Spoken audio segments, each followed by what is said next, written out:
Buenas tardes, santitos y santitas. En una tarde lluviosa de día miércoles, damos gracias a Dios por esta oportunidad que nos da una vez más de reunirnos acá, en su casa, en el santuario de los santos arcángeles.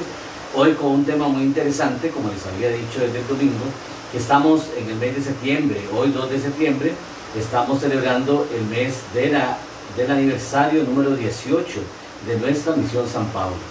¿Qué quisiera hoy en esta formación o en este momento de comunicación? Que aprendiéramos un poquito sobre qué es la misión San Pablo, cómo nace, cuál es el objetivo de nosotros, primero como misión, luego como clero, y bajo qué estatutos o posición tiene la misión San Pablo de Tarso, fundada el 1 de septiembre del año 2002. Ayer, un día que iniciamos el mes, un día de fiesta, y tomamos la decisión pues de que todo el mes de septiembre sea el mes de aniversario, el mes de los 18 años de nuestra misión San Pablo. Así que santitos y santitas, aprovecho este día que conocemos como miércoles formación espiritual para hacer un tema totalmente fuera de la espiritualidad, pero que no deja de ser importante, y es la misión San Pablo. Hoy entre muchas cositas que pude ir recoger, traje unas cositas que hemos tenido en la historia. Tenemos hace 10 años, cuando la misión cumplió 10 años de fundada, hubo una actividad muy bonita porque bueno, eran los 10 años y era algo pues muy importante. Hace 14 años también teníamos este recuerdito también de la misión, que es el más lindo porque es hecho en metal y es algo bellísimo. Fue cuando la misión cumplió 5 años de fundada. Entonces hemos estado pues, cualquiera me dirá que qué vagancia. Bueno, sí es una vagancia, pero vieras que yo creo que cuando se funda la misión, o cuando algo fundamos, o cuando algo logramos ser parte de ello, lo vemos como un niño. La misión nace el 1 de septiembre del 2002 en la empresa de muebles modulares Alberti, que eso quedaba en San Antonio de Belén. Entonces la familia Alberti Bar, junto con la familia Coto Rojas, iniciamos una primera Eucaristía, la Eucaristía que fue el preámbulo para que lográramos lo que hoy es la misión San Pablo.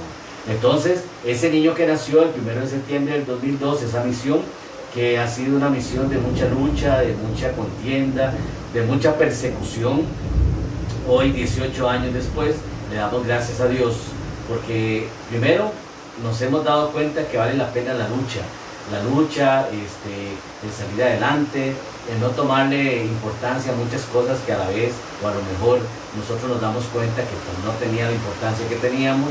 Cuando nace este niño o esta niña llamada Misión San Pablo, fue una bendición de Dios para muchos.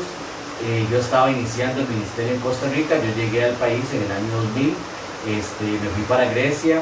En Grecia pues me atendieron muy bien, allá estuve con una familia que me abrió las puertas de su casa, doña Sonia, junto con don Rafa, fueron dos personas excelentes, fueron de esas personas que han marcado la vida del ser humano, de cada uno de nosotros. Y después, por el matrimonio de Violeta Alberti y de Cecilia Alberti, conocí a la familia Alberti Bar, y ahí inicia este nacimiento, esta obra de la misión San Pablo. De la familia Alberti Bar les quiero contar que era una familia de origen evangélico, no católico, y probablemente en la posición nuestra, no católico romano. Hacemos la ceremonia o el matrimonio de sus hijas, y el señor don Julio Alberti nos ofrece construido para sus empleados de la empresa de los muebles modulares Alberti. Ese comedor pues era un comedor demasiado grande, y él mismo, me imagino que ahí tuvo que ver mucho doña Violeta, su esposa, Violeta y Cecilia, sus hijas, lo acondicionaron para que fuera lo que fue durante muchos años la misión San Pablo. Lo más interesante que al ser evangélicos nos dieron una gran lección, porque aparte de no solamente amueblarlo y acondicionarlo, sino que nos dieron los ornamentos, nos dieron las cosas que ocupábamos para que esa misión siguiera adelante.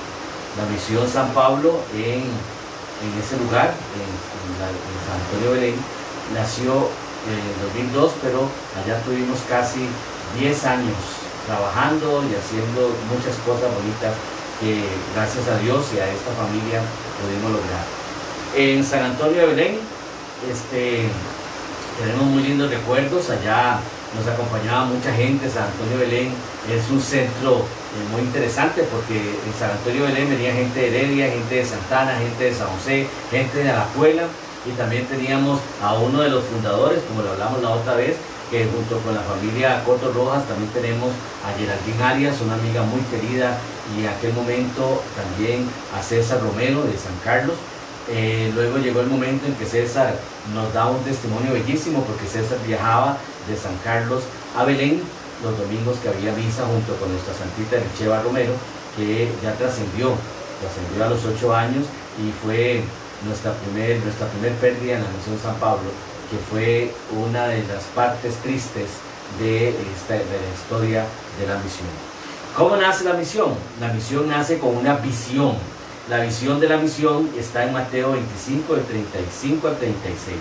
Tuve hambre y ustedes me dieron de comer, tuve sed y me dieron de beber, anduve como forastero y me dieron alojamiento, me faltó ropa y ustedes me la dieron, estuve enfermo y me visitaron, estuve en la cárcel y vinieron a verme. Palabra de Dios. Nuestra misión nace con el proyecto de ayudar a los más necesitados, y junto con el apoyo que había en la misión en aquel momento, la municipalidad de San Antonio de Belén también nos dio mucha pelota, diría yo, mucha prioridad. Trabajamos con comunidades de bajos recursos económicos, hacíamos fiesta de Navidad para niños también de bajos recursos económicos, ayudábamos a muchas personas, y también se da que en el 2002 el Colegio Santa Margarita, de quien guardo muy buenos recuerdos, y también mis respetos, doña Ana Arias, compañera de un grupo de ángeles, me invita a ser parte del Colegio Santa Margarita, donde también esta visión de la misión la pudimos lograr ayudando a muchas personas, muchas familias de bajos recursos económicos. La misión desde que nace trabajando, nace proyectándose pastoralmente, y especialmente nace ayudando a otras personas. Yo creo que ha sido siempre la visión de la misión. Por eso cuando desde que nace es perseguida, no es válida, es falsa, todo ese montón de cosas que la gente a veces se deja decir, y otra, nada más repito. Qué interesante, porque en aquellos primeros años tal vez nos dolía mucho todo lo que decían mal de la misión, pero lo más vacilón es que cuando les llevábamos comida a las personas pobres y hacíamos Navidad para niños humildes, le buscábamos útiles a los niños más necesitados cuando entraban las clases, esa ya no era una misión no válida. Qué bonito es cuando podemos ayudar, aunque nos critiquen, aunque nos señalen, aunque nos juzguen, y aunque hagan toda clase de barbaridades que a veces la gente dice. Dice él del Cámara, una de las cosas muy lindas que leemos de él, que cuando él le daba de comer a los pobres, le llamaban profeta, pero cuando les pedía dinero para ayudarle, le llamaron comunista. Y yo creo que nosotros éramos comunistas en ese momento. Hubo una señora en la municipalidad de San Antonio de Belén que en trabajo social también nos apoyó mucho, demasiado. Marita Arguedas, de quien guardo también buenos recuerdos y apoyos especialmente grandísimos. Y Marita, trabajábamos codo a codo con la misión y con el Colegio Santa Margarita, que el Colegio Santa Margarita, que hoy es el CIDEP, siempre desinteresadamente hacíamos como proyecto de trabajo comunal para muchos jóvenes el ayudar a otras personas.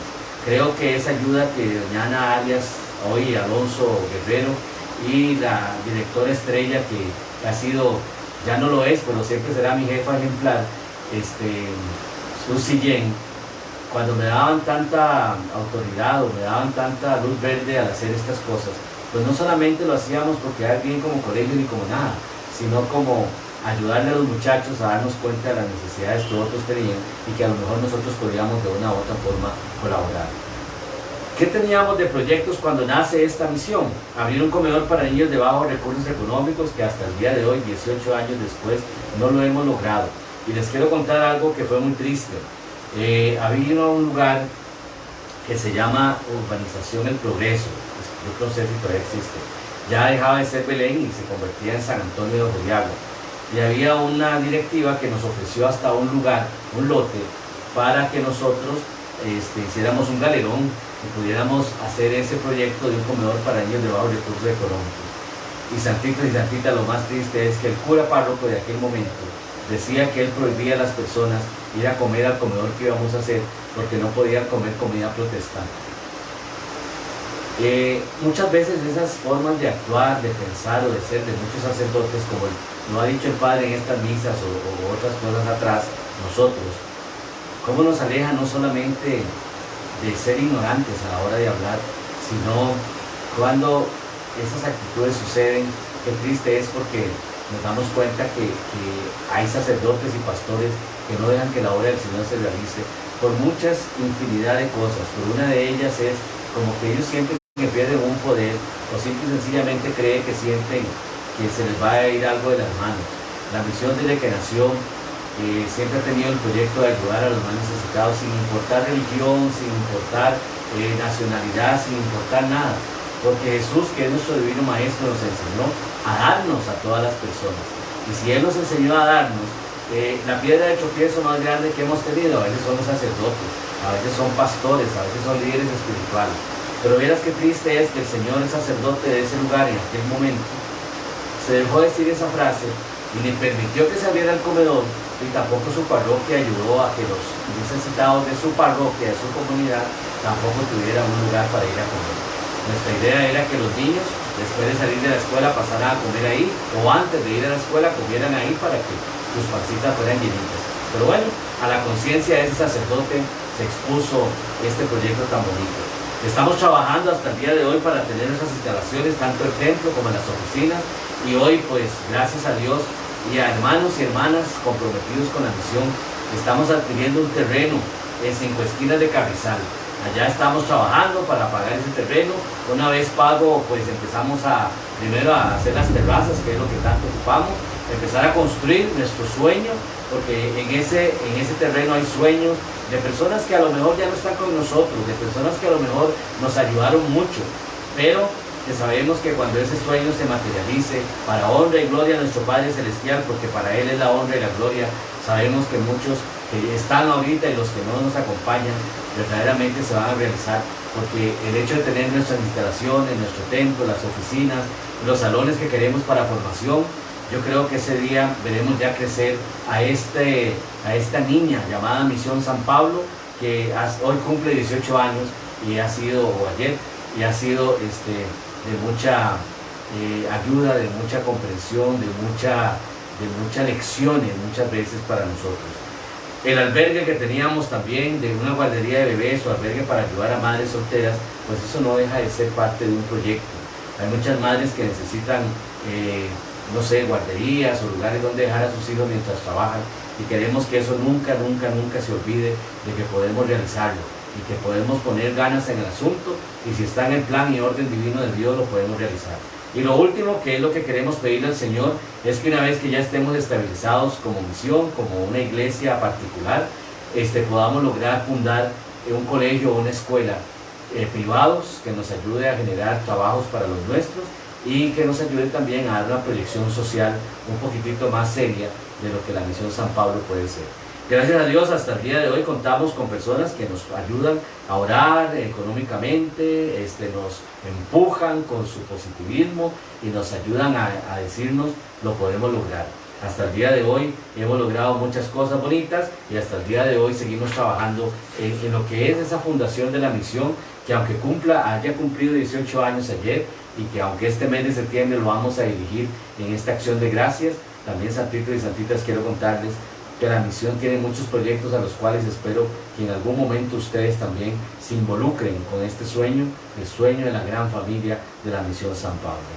Cómo también proyectamos nuestra misión a nivel de órdenes, porque no es solamente la institución, o no solamente es una cédula jurídica, o no solamente es la capillita donde celebra misa, sino que hay documentos o información que tomamos hasta la misma Iglesia Romana que nos da fundamento a las cosas que nosotros hacemos.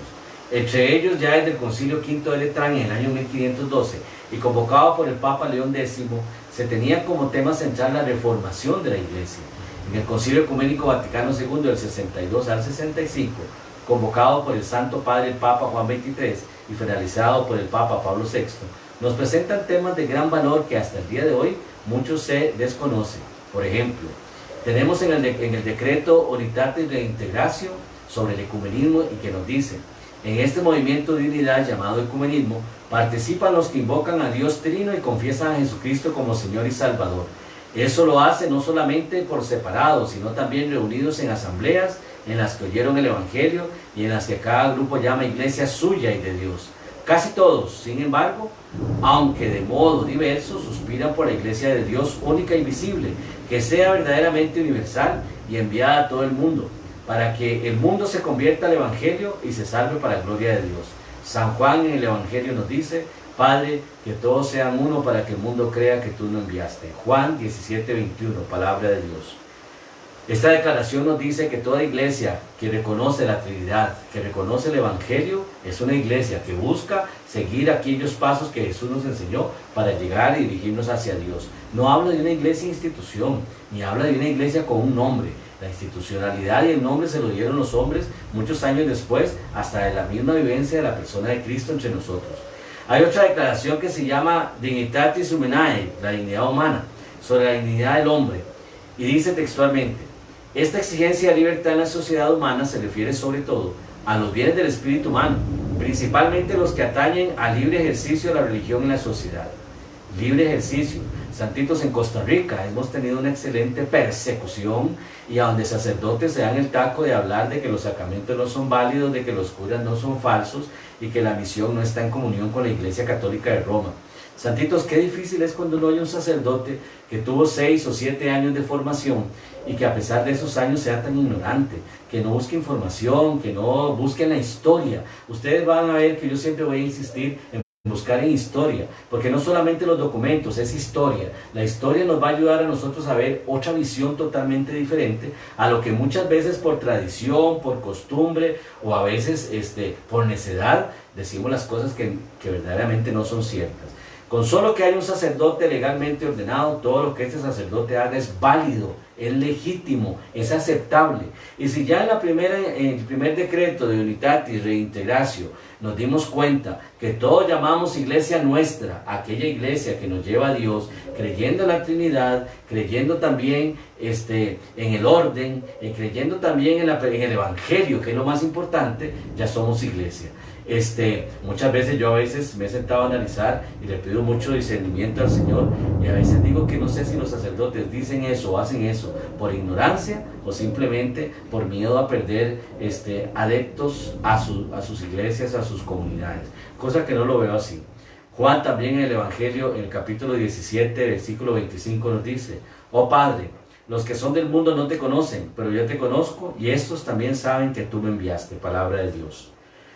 Nos habla el ecumenismo especialmente, nos habla de la sociedad que tiene que luchar por los bienes meramente espirituales, principalmente cuando atañen al libre ejercicio de la religión en la sociedad.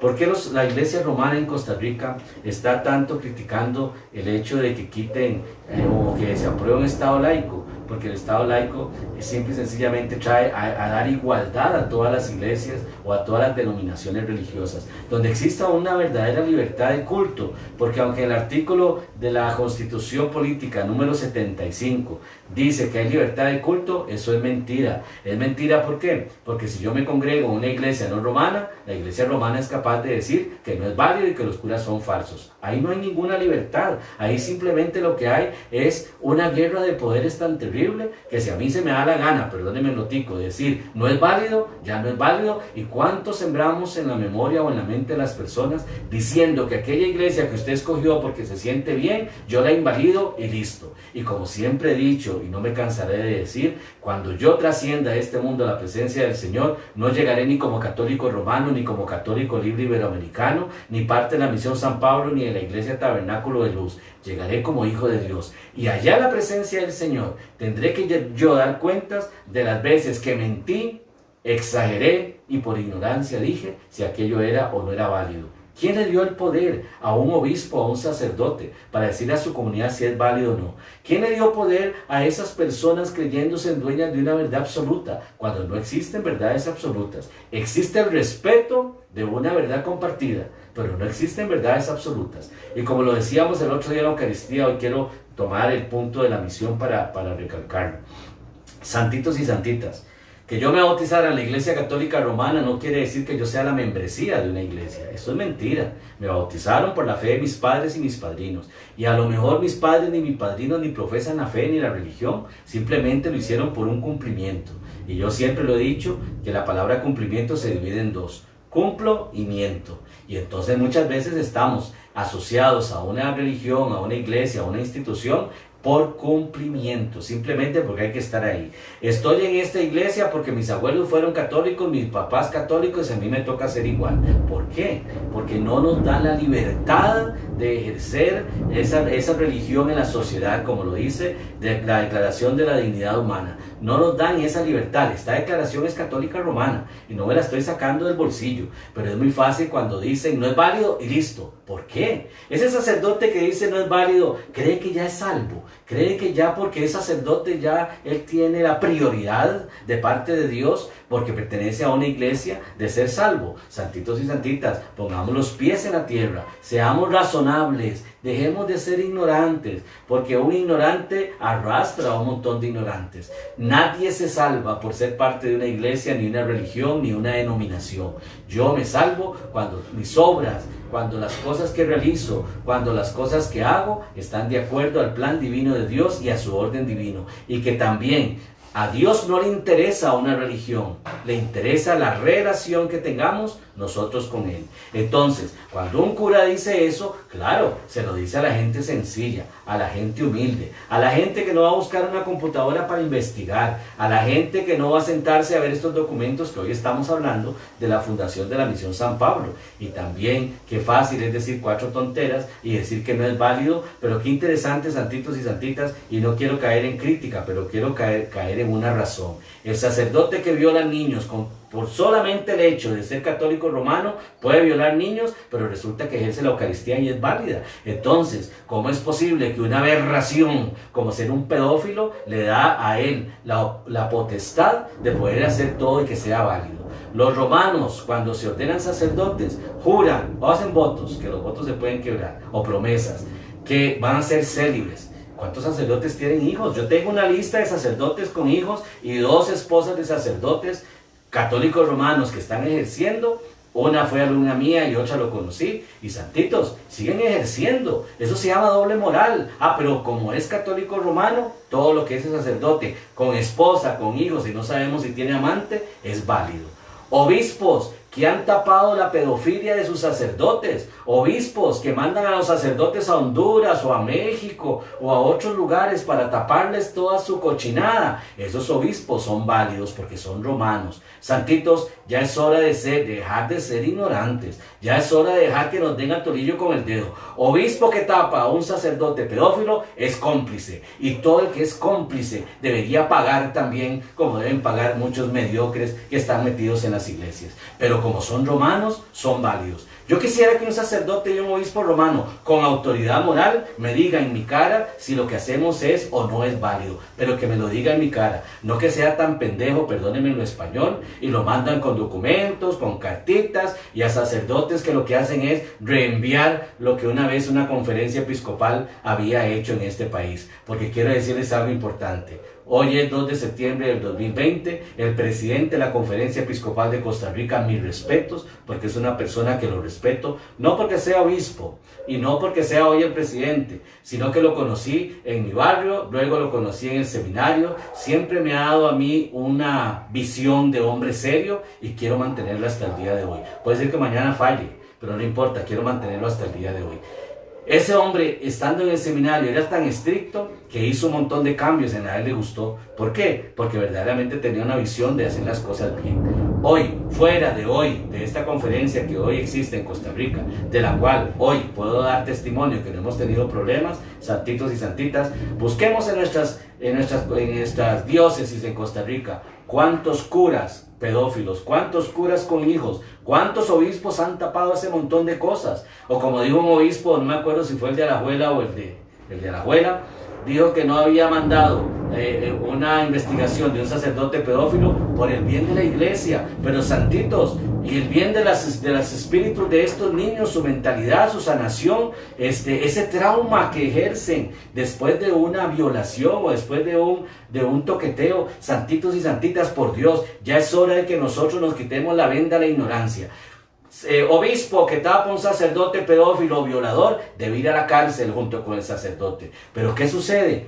Son romanos, entonces todo es válido. No, señor, las cosas no son así. Y perdónenme que sea tan directo, pero ya me cansé de ese montón de tonteras que nos dicen y que llaman aquí a las 8 y le dicen que no son válidos. Yo creo que tanto llega el agua al tarro que va a reventar. Y entonces, el día que sigan criticando estas cosas, lo digo hoy, 2 de septiembre del 2020, tendré con la pena del mundo que sacar todas las pruebas que tengo de sacerdotes pedófilos con hijos y obispos que han tapado a tantos y hacer una cosa pública para que se den cuenta el montón de basura que hay hoy en las diócesis y en las parroquias. Y yo fui víctima de una de esas. Así que no me pueden dar a tolillo con el dedo, porque tengo mis pruebas. Lo que pasa, santitos y santitas, que no es una amenaza, quiero decirles, todos llevamos una procesión por dentro. Y quiero que sepan, yo no fui católico romano porque el obispo que estaba, el arzobispo que estaba en aquel momento, me dijo que yo no me iba a ser sacerdote a no ser que me fuera para Jacó con él a una casa que tenía a pasar una semana, y con eso me ordenaba diácono.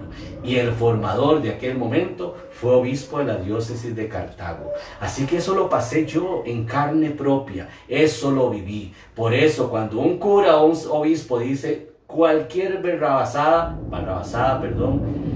me hierve la sangre y digo, Señor, ¿cómo puede ser posible que esta gente que hoy me persiga, me persiguió desde mi seminario, me persiguió desde antes de mi ordenación? Por eso yo me ordené en Miami con Monseñor Pablo de la Espriella Torrens y me hice un sacerdote y me he realizado hasta el día de hoy. Pero nunca he revelado esto que les estoy diciendo, porque quiero que ustedes sepan que dentro de esa iglesia institucional que dice si algo es válido o no es válido, hay más de una persona que lo que está haciendo es daño a la iglesia. Han tapado, han hecho a un lado, le quitan el poder a otro. El sacerdote que va del obispo y le dice, Monseñor, es que yo sé esto y esto y esto. El obispo lo echa y lo saca de las parroquias y lo saca de la comunidad, como lo hicieron con el padre Marvin Sáenz, que en paz descanse. El padre Marvin Sáenz, que es oriundo de aquí de Miraflores de Heredia, me trajo unos documentos importantísimos, donde hasta se me paraba el pelo de todo lo que él sabía de esta arquidiócesis, de los obispos que existen y de las cosas que pasaban. Así que, ¿con qué autoridad moral y espiritual un montón de estos, no sé cómo llamarles, prelados, pueden decir si aquello es válido o no es válido cuando su vida no es de ejemplo ni para ellos ni para la iglesia, mucho menos para las comunidades?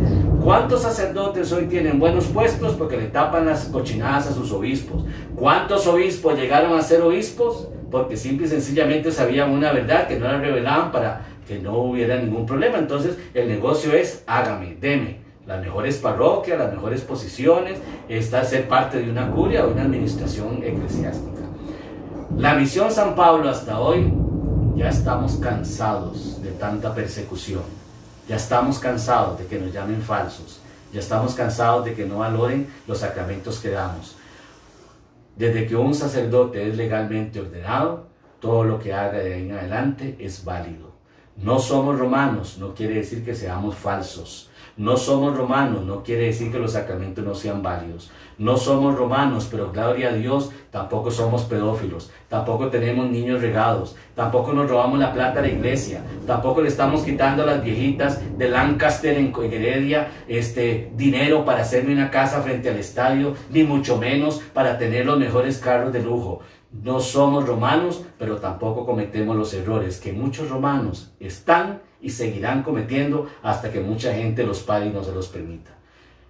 Esto fue inspirado, así que vean qué carga que estoy hoy. La Declaración Universal de los Derechos Humanos, iniciada en Francia, clavada por el Tercer Estado, se dio la base inicial para la Declaración de los Derechos Humanos el 27 de agosto de 1789. Pero no fue hasta el 10 de diciembre de 1948, donde aparece ante las Naciones Unidas el concepto de universalidad. En este sentido, abogamos al artículo 18 de dicha declaración, que nos dice textualmente: toda persona tiene derecho a la libertad de pensamiento, de conciencia y de religión.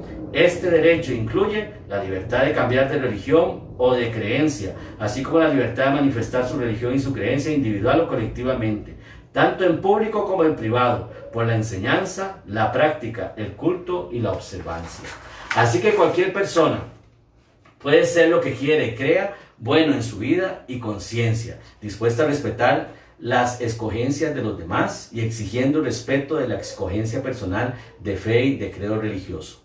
El Vaticano no ha rechazado o considerado esta misión como cisma, sino que más bien el cardenal Joseph Ratzinger, prefecto para la Congregación de la Doctrina de la Fe, que fue Benedicto XVI, ha legitimado esta misión eclesial en el artículo 17 de la Declaración Dominus Jesus, que también literalmente nos dice: las iglesias que no están en perfecta comunión con la Iglesia Católica, pero se mantienen unidas a ella por el vínculo estrechísimo de la sucesión apostólica, explicada anteriormente, y la Eucaristía válidamente consagrada, son verdaderas iglesias particulares. Eso lo dijo Benedicto XVI, siendo cardenal prefecto de la Doctrina de la Fe. Eso significa que la misión San Pablo de Tarso es parte integrante de la única iglesia de Cristo, no en comunión con ella, sino por vínculos estrechísimos que nos llevan a esa comunión. Uno de los cardenales de Alemania, Monseñor Karl Lehmann, recién nombrado en aquel tiempo por Juan Pablo II, se está pronunciando a favor de los cambios propuestos que la misión San Pablo también tiene. La Congregación para la Doctrina de la Fe, la encargada de promover y tutela la doctrina sobre la fe y las costumbres de todo el orbe católico. Por lo tanto, es competencia suya lo que de cualquier manera se refiere a esta materia. Reformas fundamentales o cambios que se deben dar en la Iglesia por diversas necesidades y que las presentamos como misión, de cómo el esfuerzo de millones de católicos romanos por el mundo entero han escrito al Vaticano peticiones de reforma de la misma Iglesia. Esto es, pues, los puntos que nuestra misión San Pablo hasta el día de hoy mantiene. Punto número 1. La participación de mayor número de laicos en la administración de la Iglesia. Y dice Hechos de los Apóstoles, capítulo 6, versículo 2. Los 12 apóstoles reunieron a todos los creyentes y les dijeron: no está bien que nosotros dejemos de anunciar el mensaje de Dios para dedicarnos a la administración. Palabra de Dios. Hechos 6, 2. La administración debe ser de los laicos, la administración debe ser de las personas que componen la misión, la iglesia o como queramos llamarle. Hasta el día de hoy, gracias a muchos estímulos y muchos proyectos, la misión San Pablo tiene su célula jurídica. Acabamos de nombrar la nueva directiva para 2 años y ha sido siempre administrada por la gente, por las personas, por los laicos, por las personas que son parte de la misión, por los miembros. Y también hemos aprendido que el sacerdote no manda, el sacerdote es un servidor. Y el sacerdote debe aprender a servir, no a mandar. El problema es que le han dado poder de mandar. Lo que el cura diga es palabra de Dios. Pero cuando ese cura se hunde, cuando ese cura hace algo malo, se llevó entre las patas a más de uno porque puso su mirada en el cura. Nuestra mirada siempre tiene que estar puesta en Cristo. Si algo sucede en la misión, hay una cédula jurídica que nos avala, hay una directiva que da la cara por esta misión, pero estoy yo también que daré la cara a tiempo y a destiempo, porque la misión es ese nacimiento, como estamos celebrando, de algo de lo cual yo he creído, me he convencido y estoy aquí, no porque me han obligado y no porque yo haya estado desde el inicio, no, estoy aquí porque tengo la plena convicción de que la misión San Pablo es el lugar que me ha llevado a mí a conocer más a un Dios verdadero, que no es el Dios de las tradiciones, ni el magisterio, ni de los dogmas. Es el Dios que se ha presentado a mí por medio de Jesucristo en el Evangelio y que me ha enseñado lo que hoy yo sé. Así que por eso yo estoy aquí, porque estoy en una comunidad administrada por laicos y que me ha enseñado que el clero es servidor, no es el que manda. Segundo punto. Mayor énfasis en el evangelio social que clama por la justicia social para los pobres y la inclusión de aquellos que han sido rechazados por la sociedad. Una teología de la liberación para aquellos sin derecho. Y volvemos a recordar nuestra visión, Mateo 25, del 35 al 36. Tercer punto. La elección de obispos por los laicos y el clero por igual, como se hizo costumbre en los primeros siglos. Y dice Hechos de los Apóstoles, capítulo 6, del 3 al 5. Por eso, hermanos, busquen entre ustedes 7 hombres de confianza, extendidos y llenos del Espíritu Santo, para que los encarguemos a estos trabajos. Palabra de Dios. En la historia recordamos al gran santo obispo de Hipona, San Agustín, quien fuese consagrado en el año 395 por el obispo Megalio, primado de Numidia y a petición del obispo Valerio y su pueblo. Los obispos deben ser deben ser consagrados porque el pueblo lo pide, no por una elección simple y sencillamente cerrada. Hoy, si en Costa Rica no sé cuántos obispos habrán, pero por lo menos yo personalmente les puedo decir que del número de obispos que hay en Costa Rica, si 4 son buenos, son un montón. Hay 4 obispos que me quito el sombrero ante ellos porque son de verdad. Entre ellos estuvo mi formador del seminario, el Monseñor Eugenio Salazar, mis respetos, es un pastor de verdad, Monseñor Eugenio Salazar, muy cercano durante 2 años de mi formación y hasta el día de hoy lo admiro mucho. Tenemos al presidente de la Conferencia Episcopal que está en San Carlos, igual, como les decía, conocido, mis respetos también. De Limón, Monseñor Román Arias, Javier Román Arias, lo conocí desde que era diácono, luego sacerdote, mis respetos también, y es un pastor de verdad. Y el último que también mantengo mis respetos es el de de Pérez de León, San Isidro el General, Monseñor Gabriel, que Monseñor Gabriel, bueno, es que tenía que ser religioso para que fuera tan carga, pero Monseñor Gabriel, humilde, pastor de verdad, y son los 4 que les puedo decir en este momento, que admiro, que me quito el sombrero para verdaderamente honrarlos, porque son pastores.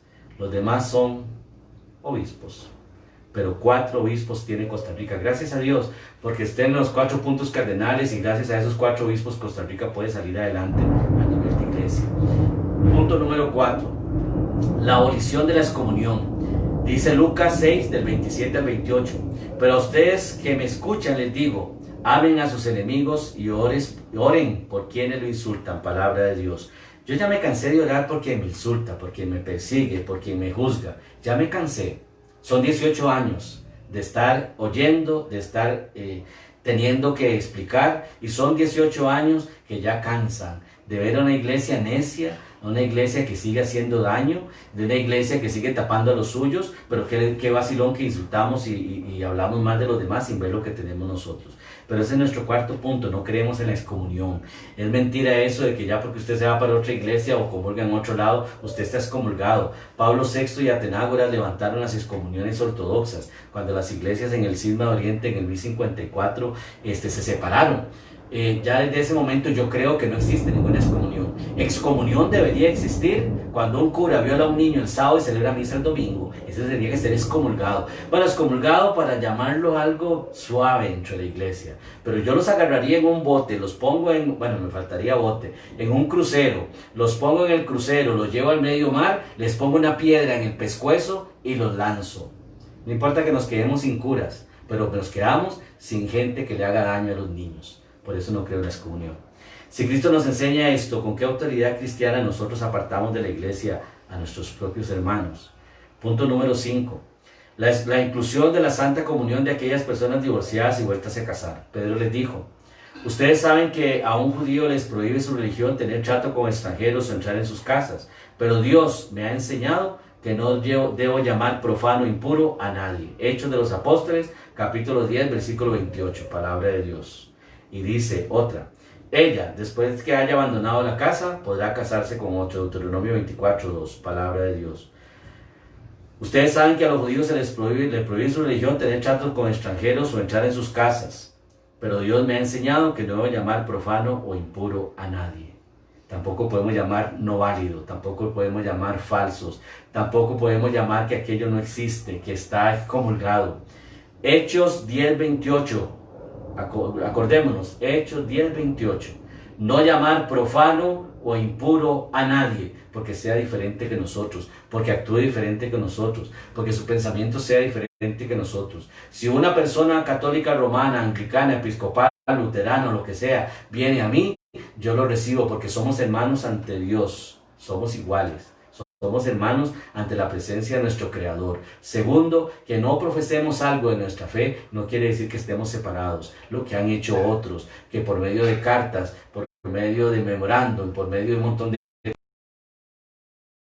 o hablar si aquello es falso o no es falso. A mí me gustaría ver a esos obispos mediocres que hay en el mundo entero, que así como llaman falsos a los que no son romanos, ¿por qué no excluyen a los pedófilos? Vean las grandes arquidiócesis de Estados Unidos, cuántos millones han tenido que pagar